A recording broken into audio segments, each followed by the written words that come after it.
Kebanyakan dari orang-orang yang datang ke makam Temung Boyo ini, menurut si tokoh, itu orang-orang yang datang menggunakan mobil, baik menggunakan mobil pribadi maupun menggunakan mobil rental. Mereka datang ke sana dalam kondisi ya warga sekitar bisa melihat kalau ini orang sebenarnya punya duit, atau justru mungkin ya dulunya punya duit, saat sekarang sedang bangkrut mungkin, tapi entah mengapa. Yo geng, tekan tombol subscribe geng. Hey yo, what's good? Welcome back to Kamar Jerry.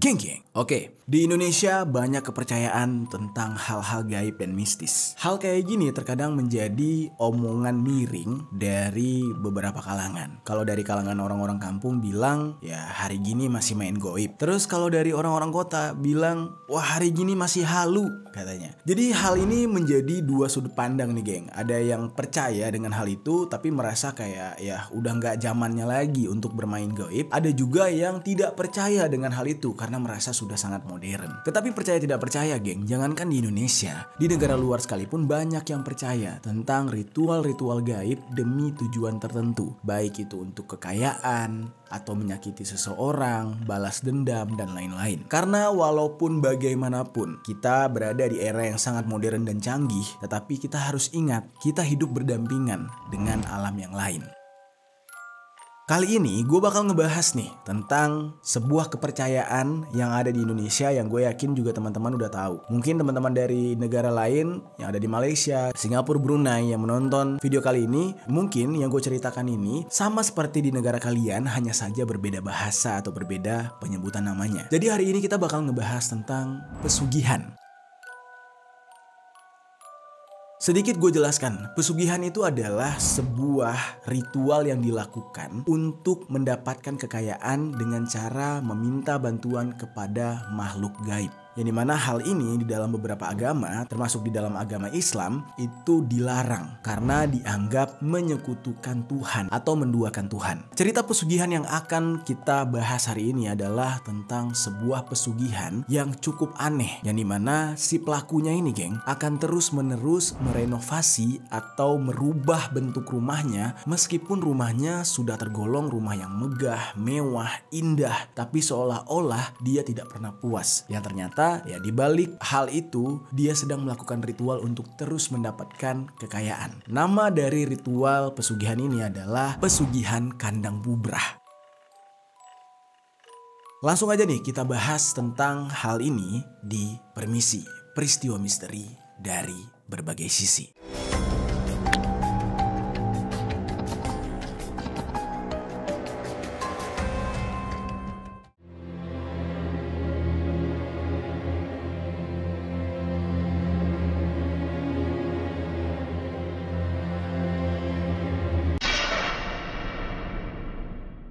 Meskipun zaman udah modern ya geng, kalian percaya tidak percaya, bahkan di beberapa kasus justru yang melakukan pesugihan atau masih mempercayai jimat, dukun, hal-hal gaib itu justru orang-orang kaya yang penghasilannya miliaran-miliaran rupiah. Mereka-mereka yang merasa butuh perlindungan secara gaib, perlindungan secara spiritual, itu masih memakai jimat-jimat yang terkadang mereka juga meminta arahan dari guru-guru spiritual mereka atau dukun. Hal ini tidak terlepas dari kepercayaan masyarakat kita terhadap hal-hal gaib. Nah, lalu dari pembahasan kita tentang pesugihan kandang bubrah, apakah dari kalian pernah mendengar tentang ritual yang satu ini, geng? Kalau kalian pernah mendengar, coba tinggalkan komentar di bawah. Dan jika ada penjelasan gue yang kurang, kalian boleh tambahkan di kolom komentar. Oke, sekarang kita bahas nih, pesugihan kandang bubrah.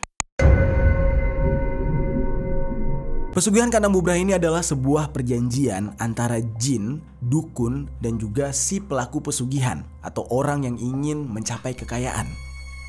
Makna dari pesugihan kandang bubrah ini kan terdiri dari dua suku kalimat ya. Ada kandang, ada bubrah. Kandang ya semua udah tahu artinya adalah rumah bagi hewan. Sementara bubrah artinya adalah rusak. Jadi bisa dikatakan kandang bubrah adalah rumah hewan yang rusak. Pengertian simpelnya kayak gitu. Dan seperti yang kita tahu ya, kalau berbicara tentang keilmuan gaib, ilmu hitam, ilmu putih dan apapun lah gitu ya yang berhubungan dengan hal gaib, itu tidak jauh-jauh berasal dari budaya tanah Jawa. Pesugihan kandang bubrah sendiri itu sudah ada ribuan tahun dipercaya oleh masyarakat di tanah Jawa sebagai langkah untuk mencapai kekayaan jalur hitam atau jalur gelap. Tapi nih geng, pesugihan kandang bubrah ini sendiri sebenarnya dibagi menjadi putih dan hitam. Ada yang percaya kalau pesugihan jenis ini ada kategori baiknya katanya. Ya mungkin kalau kita kaji ya, pesugihan mana ada sih yang baik? Pengen kaya kok bersekutu dengan jin gitu. Dari mana gitu ya sisi baiknya? Ya mungkin ini tergantung persepsi seseorang. Bisa aja dia percaya kalau pesugihan yang dia lakukan itu baik gara-gara amalan yang dia lakukan. Misalkan dia berpuasa atau dia bersedekah atau lain-lain. Nah mungkin hal itulah yang dia anggap sebagai sisi putih dari pesugihan kandang bubrah yang dia lakukan. Ya tetapi bagaimanapun juga yang namanya orang pengen mencapai kekayaan, mendapatkan rezeki, ya intinya kan berdoa kepada yang esa terus bekerja keras. Kalau udah melakukan pesugihan bukannya semuanya salah ya. Ya tetapi ini kembali ke masing-masing ya geng, kepercayaan masing-masing. Dari dua jenis pesugihan kandang bubrah ini disebutkan kalau pesugihan kandang bubrah yang hitam itu pure menggunakan bantuan jin serta dukun dan biasanya akan membutuhkan tumbal, ya layaknya pesugihan-pesugihan yang lain. Kekayaan yang akan dicapai seseorang ketika dia melakukan ritual pesugihan kandang bubrah hitam itu akan sangat cepat dia gapai, namun akan sangat cepat juga hilang dan harus mengorbankan nyawa. Lalu sebaliknya, pesugihan kandang bubrah yang dikategorikan ilmu putih itu tidak instan, tidak cepat, dan cenderung sering gagal. Namun, pesugihan putih ini itu tidak membutuhkan tumbal atau tidak membutuhkan nyawa seseorang. Nah, lalu bagaimanakah seseorang melakukan ritual pesugihan kandang bubrah ini, geng? Nah, sekarang kita bahas tentang ritual serta syarat-syarat seseorang yang ingin melakukan pesugihan jenis ini. Seseorang yang melakukan pesugihan kandang bubrah itu diwajibkan melakukan perjanjian dengan jin, terutama bagi yang menggunakan ilmu hitam. Mereka yang sudah melakukan perjanjian dengan jin itu tidak akan pernah bisa lari kemanapun. Apapun yang diminta oleh jin tersebut, dia harus memenuhi permintaan itu. Salah satunya adalah tumbal. Tumbal yang ditunjuk oleh jin tersebut itu tergantung keinginan dari si jin itu. Nah, biasanya penghubung atau perantaranya adalah sang dukun. Dukun inilah yang akan mengatakan atau menyampaikan kepada si pelaku pesugihan tentang siapa yang ingin dijadikan tumbal oleh si jin itu. Misalkan suami istri nih yang melakukan pesugihan, otomatis tiba-tiba jinnya minta anaknya dia atau salah satu dari anaknya dia gitu. Mau nggak mau harus diberikan. Kalau tidak, perjanjian tidak hanya akan batal, tetapi bakal fatal bagi si pelaku pesugihan tersebut. Jadi benar-benar sekalinya sudah berjanji, sudah melangkah ke dalam ritual, itu tidak akan pernah bisa keluar. Lalu syarat kedua yang sangat-sangat wajib harus dilakukan oleh seorang pelaku ritual adalah merenovasi rumah mereka. Biasanya orang-orang yang melakukan ritual ini harus memiliki rumah terlebih dahulu. Makanya banyak dari orang-orang yang melakukan ritual adalah orang-orang yang sebenarnya sudah berkecukupan tapi tidak puas dengan apa yang dia miliki. Ingin lebih kaya dan ingin lebih kaya lagi. Jadi pesugihan ini benar-benar nggak bisa diwakilkan atau menggunakan rumah kontrakan gitu geng. Dan renovasi rumah ini juga nggak tanggung. Mereka harus merenovasi sebanyak 3 tahun sekali. Setiap 3 tahun harus direnovasi habis-habisan, keseluruhannya benar-benar harus merubah bentuknya. Nah, setelah melakukan syarat tersebut, biasanya orang-orang ini akan mendapatkan uang entah dari mana asalnya. Tiba-tiba tuh ada aja gitu. Entah ada orang yang tiba-tiba ngasih, entah ada orang yang tiba-tiba datang terus berbaik hati mentransferkan uang. Pokoknya uang tersebut benar-benar datang secara ajaib dan setengahnya harus disisihkan untuk melakukan renovasi di 3 tahun berikutnya.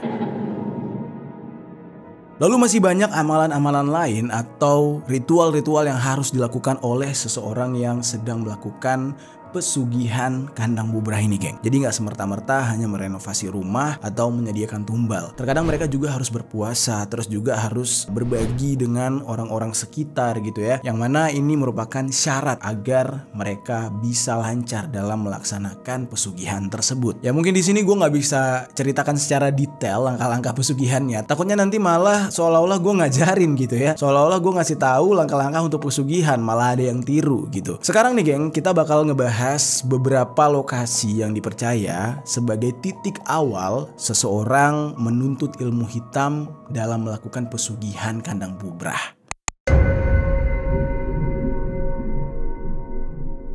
Oke, lokasi pertama yang akan kita bahas yaitu makam Tembung Boyo, yang mana tempat ini dipercaya menjadi salah satu tempat dalam melakukan pesugihan kandang bubrah. Makam Tembung Boyo ini terletak di kelurahan atau kecamatan Purwantoro, Kabupaten Wonogiri, dan memang sudah lama dikenal sebagai tempat pesugihan terkhusus untuk pesugihan kandang bubrah. Jadi mungkin ada teman-teman dari daerah sana bisa memberikan sedikit informasi tambahan gitu ya tentang daerah kalian ini, mengapa bisa dipercaya sebagai tempat pesugihan kandang bubrah. Kalau dilihat dari lokasinya, bagian depan dari komplek pemakaman ini itu temboknya ada gapuranya juga berwarna coklat. Sedangkan di sisi samping dan belakang dari makam ini tidak ditembok. Lalu di samping sebelah kiri, kanan serta belakang makam merupakan area perkebunan dan terdapat sebuah aliran sungai kecil di sana. Nah, makam ini sampai saat sekarang ini masih digunakan oleh warga sekitar sebagai tempat peristirahatan terakhir bagi warga yang meninggal dunia. Jadi di sana itu sudah bertahun-tahun, bahkan mungkin udah ratusan tahun gitu ya, komplek pemakaman ini digunakan. Nah, terlihat dari beberapa kuburan yang sudah sangat tua dan juga beberapa yang masih baru. Dan rata-rata kuburan di sana sudah berkijing. Beberapa makam juga sudah bertembok bata dan besi. Lalu di bawah pohon-pohon tempat pesugihan ada bekas kemenyan dan juga dupa yang sudah dibakar. Jadi di sana itu ya bekas orang menuntut ilmu hitam, pesugihan itu masih sangat jelas berserakan di sana.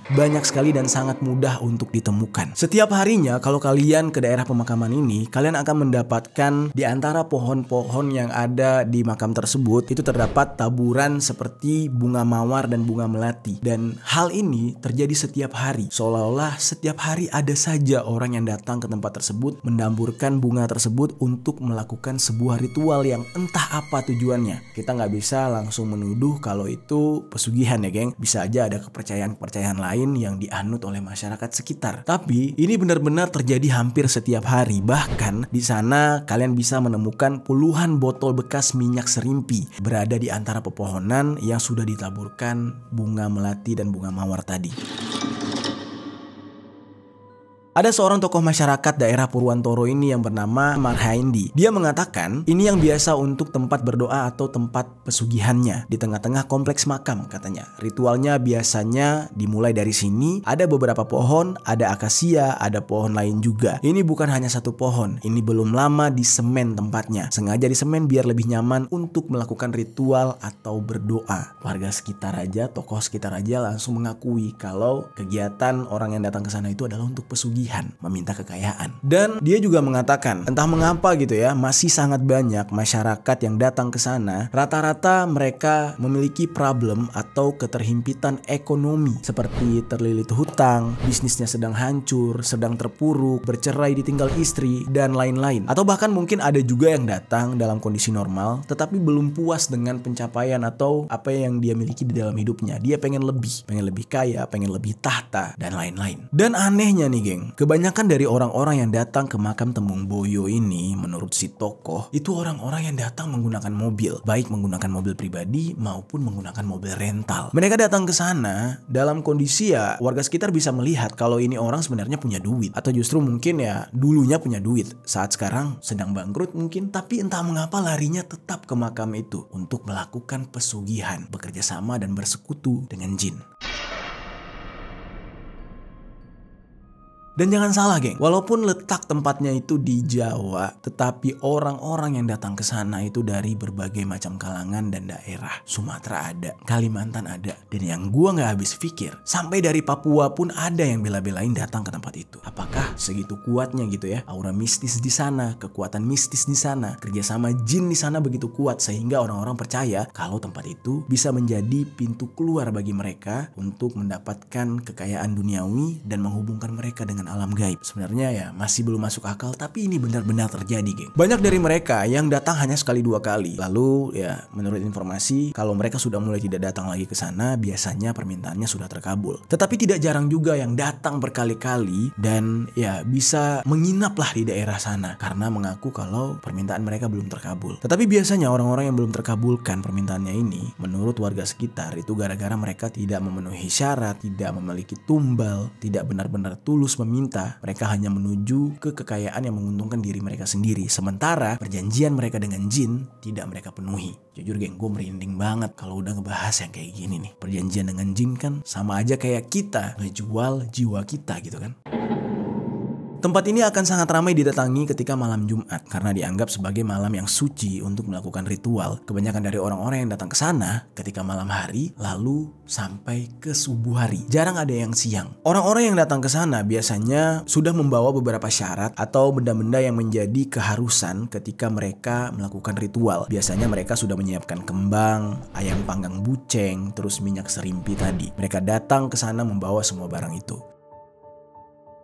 Nah, sebelumnya gue mencari informasi ya, kapan sih pertama kali makam Tembung Boyo ini dipercaya sebagai tempat persugihan gitu. Tetapi tidak ada jawaban yang bisa menjawab karena kemungkinan tempat ini sudah dijadikan sebagai tempat pesugihan kandang bubrah itu sejak puluhan tahun lamanya. Biasanya orang-orang yang datang untuk pertama kali ke tempat ini akan diperantarai dan diarahkan oleh seorang kuncen atau juru kunci. Dan menurut cerita dari warga yang datang ke sana, ada sebuah kisah yang cukup berkesan dan selalu mereka kenang, yaitu tentang seorang perempuan asal Bantul berinisial SRL. Dia ini pernah datang ke sana dan kisahnya ini cukup terkenal di kalangan warga sana karena dia melakukan pesugihan kandang bubrah. Ketika itu si wanita yang berinisial SRL ini datang ke Tembung Boyo karena dia sedang terhimpit ekonomi. Dia terjerat hutang kepada seorang rentenir katanya. Di saat itu dia sampai-sampai sakit-sakitan, tidak nafsu makan, tidak bisa tidur karena terus ditagih. Ibu yang berinisial SRL ini datang dengan anaknya. Bahkan di saat itu dia nekat datang ke sana membawa anaknya yang masih kecil, masih SD, dan sampai-sampai anaknya ini tidak bisa bersekolah karena harus menemani sang ibu. Ketika itu dia datang sudah menyiapkan uang sebesar Rp400.000 untuk dipersiapkan membeli syarat-syarat dalam melakukan persugihan, yaitu membeli ayam panggang buceng dan juga beberapa kembang serta minyak-minyak lainnya. Namun menurut warga sekitar, warga sempat memperingati sang wanita untuk tidak melakukan pesugihan, hanya cukup melakukan doa, mendoakan para leluhur, mendoakan ya orang-orang yang sudah meninggal di sana agar hidupnya lebih berkah. Nah, namun si wanita ini tidak mendengarkan saran dari warga, yang pada akhirnya terjadilah hal yang tidak diinginkan. Ketika sang wanita masuk ke dalam kuburan tersebut, mulai dari saat itu hanya tersisa sang anak yang menangisi ibunya, namun ibunya tidak pernah ditemukan dimanapun. Jadi menghilang kayak begitu aja. Menurut juru kunci yang ada di makam tersebut dikatakan kalau sang ibu itu masuk ke alam lain sehingga tidak bisa kembali ke alam manusia, dan di saat itu dia terpisah untuk selama-lamanya dengan sang anak. Nah, itu salah satu kisah tentang pesugihan kandang bubrah yang dilakukan di makam Tembung Boyo. Sekarang kita akan beralih ke cerita lainnya tentang salah satu keluarga yang juga mencoba untuk melakukan pesugihan. Kisah ini berasal dari pasangan suami istri yang bernama Nyono dan juga Wati. Nama mereka ini disamarkan ya geng, bukan nama sebenarnya. Mereka ini mempunyai banyak anak, tetapi jumlah pastinya tidak diketahui. Nyono sang suami itu memiliki usaha dagang bakso yang bisa dikatakan ya cukup dan sukses lah gitu ya, rame gitu dagangannya untuk sekedar jualan di kampung. Nah, namun sang istri itu ternyata ingin kehidupan yang lebih baik lagi, ingin kehidupan yang berlebih gitu ya. Jadi keuntungan dari perjualan bakso menurut dia nggak seberapa. Lalu singkat cerita, tiba-tiba sang istri meminta dibelikan mobil kepada suaminya Nyono. Untuk seorang pedagang bakso kecil-kecilan, walaupun usahanya ramai, sukses, namun Nyono tidak bisa menyanggupi permintaan si istrinya. Dia beralasan kalau kebutuhan rumah tangga mereka masih banyak dan ya ketimbang membeli mobil, ya lebih baik membeli hal-hal yang lebih penting di dalam kehidupan mereka. Terus juga Nyono ini berusaha untuk meyakinkan istrinya, memberikan pengertian kalau mereka kan punya anak banyak. Nanti biaya sekolah, biaya masa depan mereka itu jauh lebih penting daripada membeli mobil katanya. Di saat itulah sang istri itu jadi gimana gitu kepada suaminya yang bernama Nyono ini. Rumah tangga mereka agak sedikit goyang karena permintaan dari Wati sang istri itu ditolak oleh Nyono. Nah, karena mendapatkan guncangan serta tekanan dari sang istri, akhirnya Nyono ini berpikir untuk bagaimana ya cara biar bisa mendapatkan uang lebih agar bisa menuruti keinginan dari sang istri. Jadilah di saat itu Nyono mencari jalan pintas. Dia mencari tahu bagaimana caranya bisa mendapatkan uang secara ekspres dan cepat. Dia disarankan untuk berkenalan dengan seorang dukun. Dan salah satu kerabat dari Nyono memberitahukan Nyono alamat seorang dukun yang berada di daerah Jawa Tengah. Kemudian Nyono ini pun langsung menemui dukun yang berada di Jawa Tengah itu. Sesampai di sana, Nyono dan dukun tersebut langsung berbincang-bincang, berdiskusi, dan terjadilah kesepakatan. Dibuatlah sebuah perjanjian, yang mana nanti perjanjian ini sedikitnya akan memberatkan Yono tetapi akan mendatangkan keuntungan bagi Yono. Setelah itu Nyono disuruh untuk melakukan ritual selama 3 hari oleh sang dukun. Nah, mulailah Nyono melakukan ritual itu hari demi hari dan tiba-tiba perubahan sangat terlihat jelas di dalam kehidupan Nyono. Usaha baksonya yang tadinya ramai sukses tiba-tiba jauh lebih sukses lagi dan mampu untuk membuka cabang di mana-mana. Di saat itulah Nyono ini berangsur-angsur memiliki penghasilan lebih dan jauh lebih tinggi dari penghasilan dia yang sebelumnya, geng. Di saat itu sang istri nggak tahu gitu apa yang dilakukan oleh Nyono. Tiba-tiba Nyono ini punya uang lebih, membuka usaha baru serta cabang usaha lain dari baksonya dan memenuhi keinginan istrinya, yaitu membeli sebuah mobil. Singkat cerita, tiba-tiba Nyono merenovasi rumahnya. Yang anehnya adalah ada beberapa bagian dari rumah Nyono ini yang direnovasi namun sebenarnya tidak membutuhkan renovasi. Hari demi hari, istrinya juga merasa aneh kepada Nyono. Dia baru merenovasi pagar, tiba-tiba beberapa bulan kemudian dia renovasi lagi. Begitu juga dengan bagian rumah yang lain, pintu, lantai 2, atap, semuanya masih dalam kondisi normal, tapi Nyono ini hobi sekali merenovasi. Yang tidak diketahui oleh istrinya adalah Nyono sedang di bawah kontrol pesugihan kandang bubrah. Keesokan harinya, tiba-tiba tidak ada angin, tidak ada hujan, tidak ada pertanda sakit apapun. Salah satu anak dari Nyono dan Wati meninggal dunia tanpa diketahui sebabnya apa. Lalu kemudian Nyono masih menyimpan rahasia tentang pesugihan ini kepada istrinya. Anak dari Nyono akhirnya disolatkan lalu dimakamkan. Tidak lama setelah itu, pada malam hari ketika Nyono sedang tertidur lelap, tiba-tiba dia bermimpi didatangi oleh seorang pria berbadan besar. Di dalam mimpinya tersebut sangat jelas Nyono ini mendapatkan berita dari si pria tersebut kalau anaknya yang meninggal dunia adalah salah satu dari tumbal yang harus dibayarkan oleh Nyono, karena Nyono sudah mendapatkan banyak harta atau kekayaan dari perjanjian dia dalam pesugihan kandang bubrah.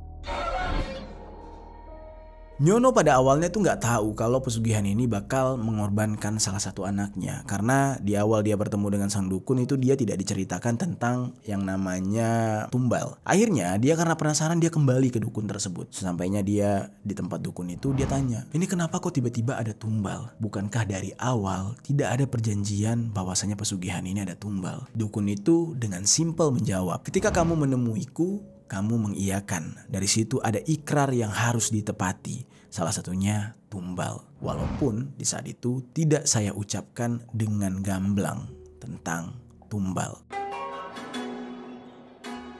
Jadi ibaratnya si dukun ini dari awal tuh sudah memberikan isyarat yang sebenarnya tidak dipahami atau Nyono ini tidak peka gitu ya. Mungkin si dukunnya itu berbicara dalam bahasa pengibaratan gitu ya.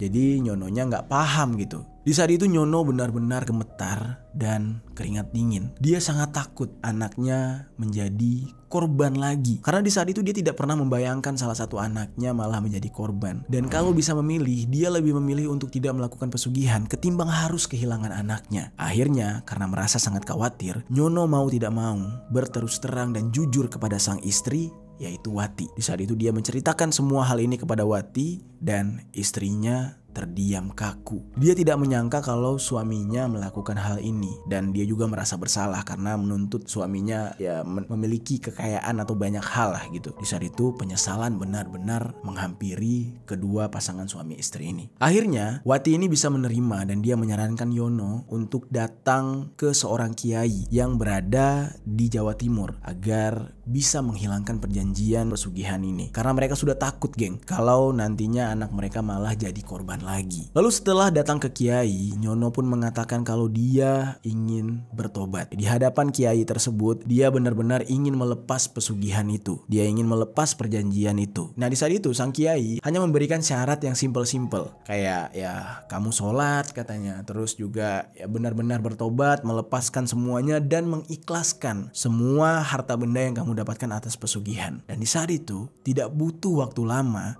setelah Nyono mengatakan dia ikhlas dengan kehilangan semua harta benda yang dia dapat dari pesugihan, tiba-tiba rumahnya kebakar, geng. Rumahnya kebakar, usahanya bangkrut dengan sekejap. Dan di saat itu Nyono mendapatkan kenyataan bahwa dia harus hidup miskin, bahkan jauh lebih miskin dari sebelum melakukan pesugihan. Dia terpaksa harus hidup berhemat-hemat dengan sang istri.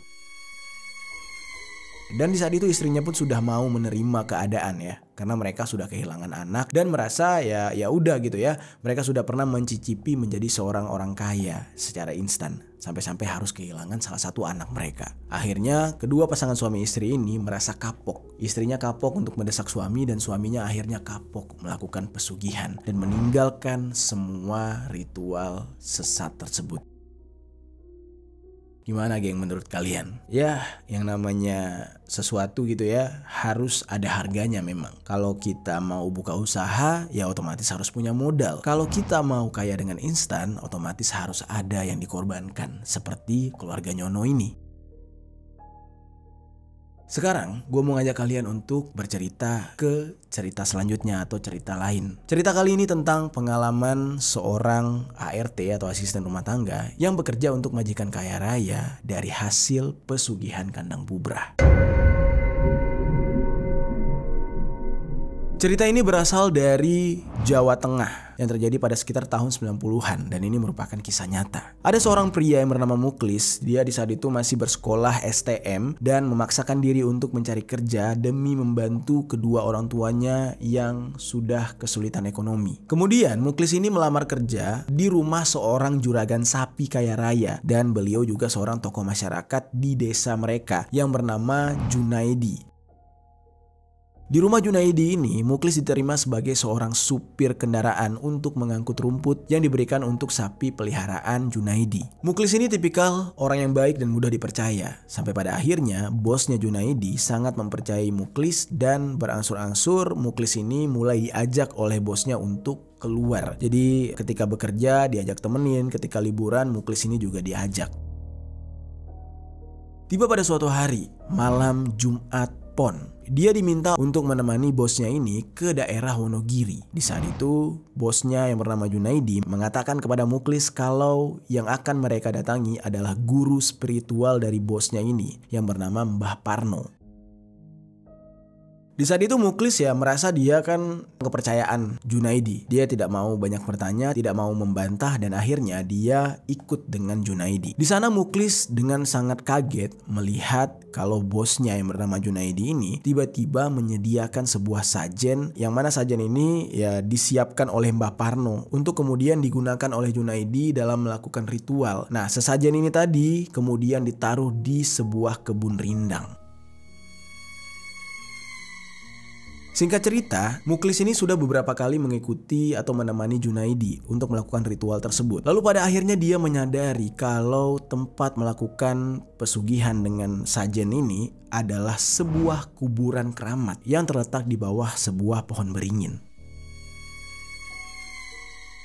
Menurut Muklis, Junaidi ini memang setiap pulang dari sana selalu melakukan ritual aneh yang secara tidak sengaja terlihat oleh Muklis. Junaidi sempat melakukan ritual, salah satunya adalah berjalan mengelilingi area rumahnya yang luas dengan bertelanjang tanpa sehelai benang pun. Ya masih dalam perkarangan rumah, namun ketika para ART-nya melihat tuh kayak orang gila. Lalu belakangan, karena Muklis ini semakin hari semakin melihat Junaidi melakukan ritual tersebut, akhirnya Junaidi mengajak Muklis untuk juga ikut melakukan ritual tersebut tanpa harus ikut membaca mantra-mantra berbahasa Jawa halus. Ya, jadi dia cuma datang ikut direkrut untuk ya mempelajari terlebih dahulu lah gitu ya. Lalu semenjak itu, Muklis ini sering sekali mengalami peristiwa-peristiwa mistis di rumah Junaidi dan melihat keganjilan di struktur bangunan rumah majikannya ini.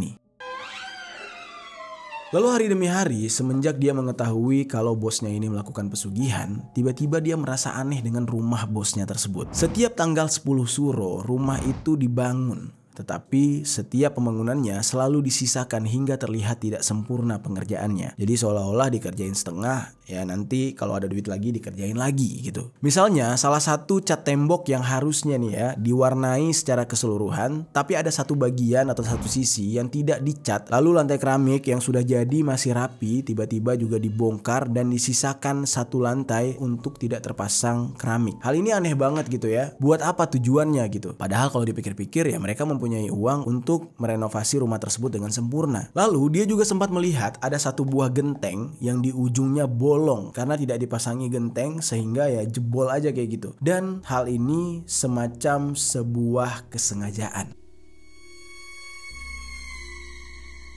Mulai dari saat itulah Muklis ini selalu mengalami hal-hal mistis dan dia selalu menyaksikan gerakan-gerakan aneh atau ritual-ritual aneh yang dilakukan oleh bosnya yang bernama Junaidi. Namun, Muklis sebagai saksi di dalam rumah itu, dia menyaksikan bagaimana keluarga dari bosnya ini perlahan-lahan mulai aneh dan banyak terjadi hal-hal yang mengerikan. Salah satunya adalah anak-anak mereka yang menderita, seperti misalnya anak tertua dari keluarga itu tiba-tiba menjadi tidak waras atau gila, lalu berujung meninggal dunia. Anak kedua mereka itu tidak pernah berhasil membangun rumah tangga. Kawin cerai gitu aja terus sampai benar-benar berantakan.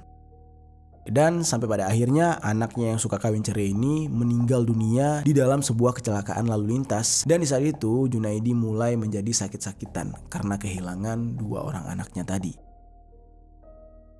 Muklis di saat itu ya merasa bingung apakah dia harus bertahan di keluarga Junaidi, bekerja di sana, atau justru harus meninggalkan Junaidi. Sampai pada akhirnya Muklis ini meminta saran dari guru spiritualnya, yang mana guru spiritualnya ini menyarankan untuk segera pergi dari rumah keluarga Junaidi ini. Dan Muklis mendengarkan saran dari Ustadz tadi untuk pergi dari rumah tersebut. Lalu semenjak itu kehidupan dari Junaidi benar-benar merosot tajam dan mengalami kebangkrutan karena tidak lagi memiliki uang untuk biaya pengobatannya yang menurut medis tidak ditemukan sakitnya sama sekali. Jadi penyakit itu nggak tahu, nggak jelas gitu. Ini orang sakit apa sebenarnya? Diobatin juga nggak ampuh gitu. Dan mulai saat itu Junaidi hidup di dalam penderitaan, geng. Itulah dia, geng, beberapa cerita tentang ritual pesugihan yang dilakukan oleh orang-orang yang menginginkan kekayaan lebih. Ya, semoga dari cerita ini kita bisa mengambil manfaatnya gitu ya, mengambil pelajarannya bahwa di dunia ini nggak ada yang mudah, nggak ada yang instan. Kalau kita ingin sukses, kalau kita ingin kaya gitu ya, kita harus bekerja keras sembari berdoa dan juga tawakal serta sabar.